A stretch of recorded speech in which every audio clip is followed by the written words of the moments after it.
এখন যে জায়গাটিতে আছি এটি বগুড়া জেলার শেষ প্রান্ত সোনাতলা উপজেলার মেলান্দহ ব্রিজের উপরে।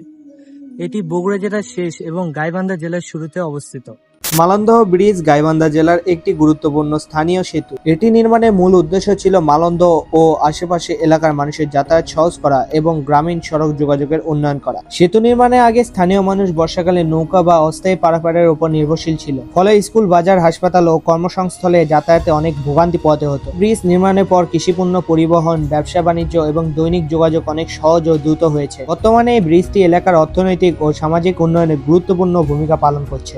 ব্রিজটি কত সালে নির্মিত হয়েছে এবং কত টাকা ব্যয় হয়েছে এটি অনলাইনে কোথাও সঠিকভাবে উল্লেখ করা হয়নি এখনো। বিভিন্ন অনুষ্ঠান যেমন ঈদ উল ফিতর, ঈদ উল আজহা এবং বিভিন্ন ধর্মীয় আরো অনুষ্ঠানে ব্রিজটিতে অনেক লোকের সমাগম ঘটে। আজকের ভিডিওটি যদি আপনার ভালো লেগে থাকে তাহলে অবশ্যই একটি লাইক করবেন এবং কমেন্টে জানাবেন আপনার মতামত। আর এমন ইতিহাস, ভ্রমণ ও গ্রামের গল্প দেখতে এখনই নাজিব ভাই চ্যানেলটি সাবস্ক্রাইব করে পাশে থাকা বেল আইকনটি অন করে রাখুন। সবাই ভালো থাকবেন। আল্লাহ হাফেজ।